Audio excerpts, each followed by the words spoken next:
Hey, welcome back, everybody. This is Mike Brenner coming to you with the Brenner Blast and the Brenner Breakdown for March 1st, Thursday morning. Here we go. It's officially March Madness. The tournament has kicked off with some conferences already, but most of it's really going to pick up steam this weekend. Speaking of picking up steam, by God, that's what we're doing here at the Brenner Blast. We hit another one with our video picks yesterday. I like that play. It was sharp, and we were on top of our game, guys. Kentucky came out, got it done, and demanded and commanded that first half. We've had 12 picks on the video since I came back, and we're 11-1. I had one guy that had messaged a couple days ago. He's like, well, if you win a teaser, that doesn't count as 3. Not at all. The teaser is 1 play only. So go back and do your research. There's been 12 picks total. We hit 11 out of those 12. The one that we lost on a teaser by a half a point with Duke. So we're a half a point away from being perfect since coming back from that well-needed reboot vacation that I took.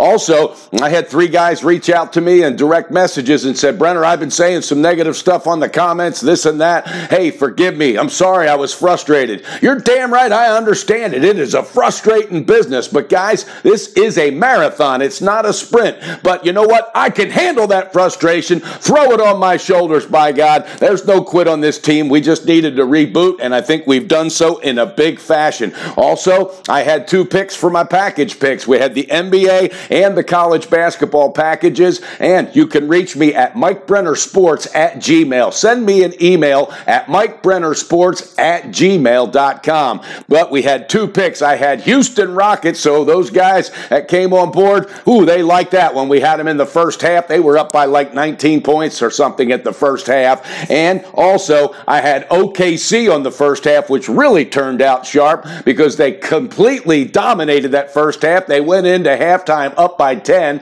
and won the game by 1 point. So we were sharp there as well. So had a 3-0 day in total yesterday. We're just going to stay grateful. Okay, bottom line, guys, we got to stay focused, and we don't want to bet over our heads when we're winning like this, because trust me, this thing could go south tomorrow. Will it? I don't think so. But you got to stay disciplined. It is everything. Bankroll management, money management. That's how we're going to continue to grind it out on the Brenner team. All right, guys. As I said, March Madness has begun with several different conferences. Let's break them down for you. Penn State, this is the Big Ten second round, playing against Northwestern. These 2 teams are both pretty much a mess, but Penn State brings it when they need to. There's no home court advantage of here. Penn State, they whooped Northwestern last time out, but the first time they met, Northwestern got the best of the Nittany Lions, 70-61. Now, Northwestern, they've dropped 6 straight. Penn State has dropped 3 straight. So you got 2 teams really to try to find some momentum. Here's the thing, though. Northwestern has been held under 65 points 8 out of the last 9 games. So their offense definitely not getting it done. Penn State is favored -5.5 against Northwestern. No call in that one. Then you got Wisconsin versus Maryland. Maryland favored by 2. This is another Big Ten matchup. 7-11 on the year Wisconsin is in the Big Ten. Maryland, they're 8-10. Now, here's the thing. Wisconsin has held its last 4 opponents to 15.8 points underneath their average scoring for the year. Purdue, Minnesota, Northwestern, and Michigan State. All right? Wisconsin's defense is showing up and locking down. They've got to pour the momentum on, and you know what? This is that time of year they usually do it. Maryland, however, is favored -2. No call on that one, guys. All right, here's another interesting game. Arizona, all right, they're at home -8.5 against a stingy Stanford squad. Stanford's won 3 in a row coming into this, but they have lost 16 straight to Arizona. Is it in their heads? I don't know. All right, here's the thing, though. They played them very close earlier in the year, only losing by 2 at home. So Stanford, they feel they have a shot here. Arizona loaded with drama. Coach Sean Miller, the report I got, he won't be on the sidelines. He's got that big investigation going down with that $100,000 payoff to a player. Man, just pay those college guys, will you? Holy cow. But Anyway, this team lost 98-93 to Oregon in the first game without Sean Miller. The players seemed a little bit out of sync, and so did the interim head coach that just kind of got catapulted into the position. Will that squad rally and say it doesn't matter who's coaching, let's do it for us? I don't know. Arizona minus 8.5 on the game against Stanford. I've got no call in that one.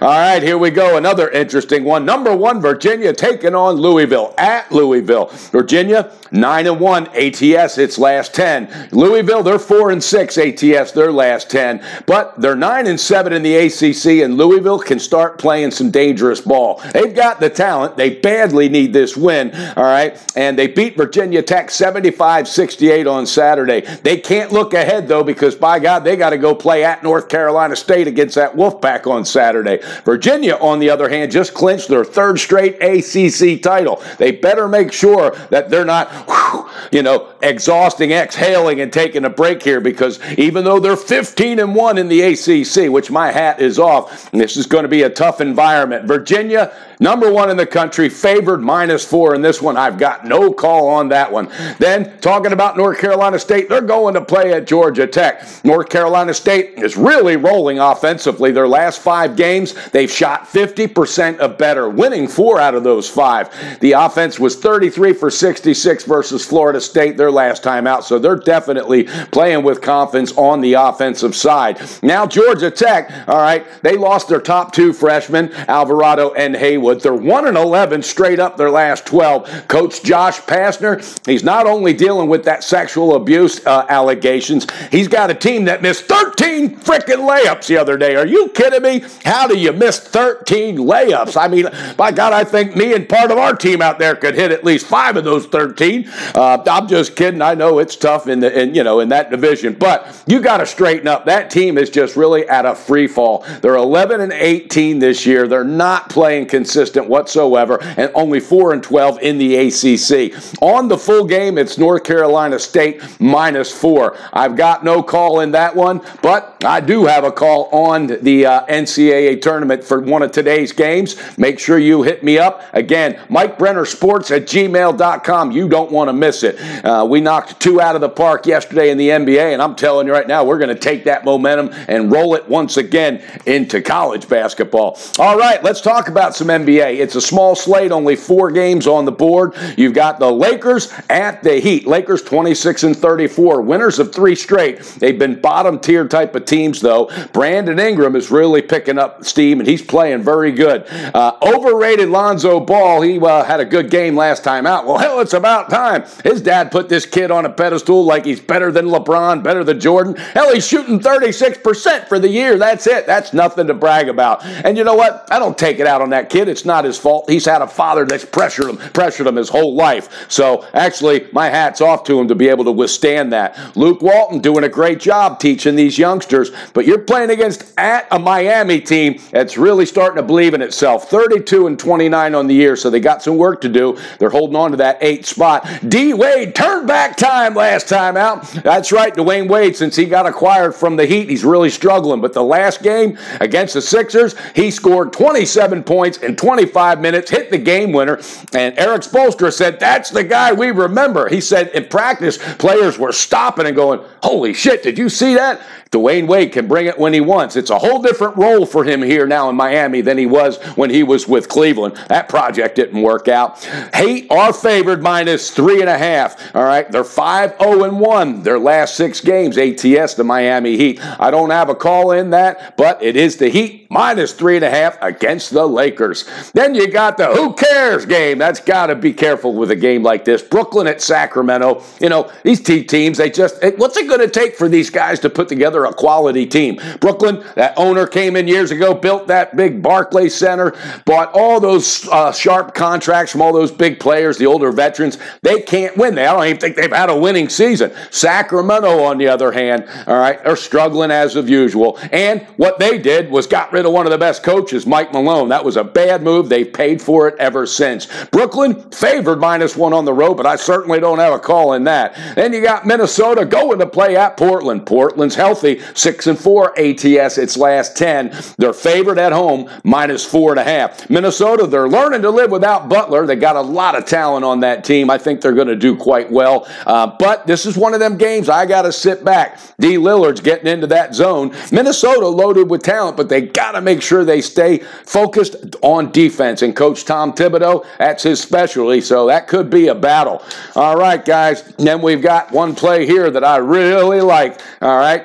76ers at Cleveland. Sixers have lost 2 straight games to start out this road trip. They're kind of in a must-win mode, all right? They've lost 3 out of 4 ATS. They just acquired the big man, though, Ilyasova, however you pronounce his name. I think he got him yesterday. I don't think he's going to be playing against Cleveland. Now, Cleveland is at home. They had plenty of time to lick their wounds to that ass-whooping they took against San Antonio. They followed that up with a win against Brooklyn, but, that doesn't speak too much. But I'm telling you, LBJ is absolutely LeBron James in beast mode. Averaged a triple-double for the month of February. Hats off to you, my man. No matter what the naysayers do, you never quit. You grind it out. You get it done. That's what we do here, by God, and I'm proud of it. You know what? We got to play on this one. We're pulling that trigger, baby, with the Cleveland Cavaliers on the full game. It's -3.5. That's right. I think the Sixers are getting a little tired. They're on the road.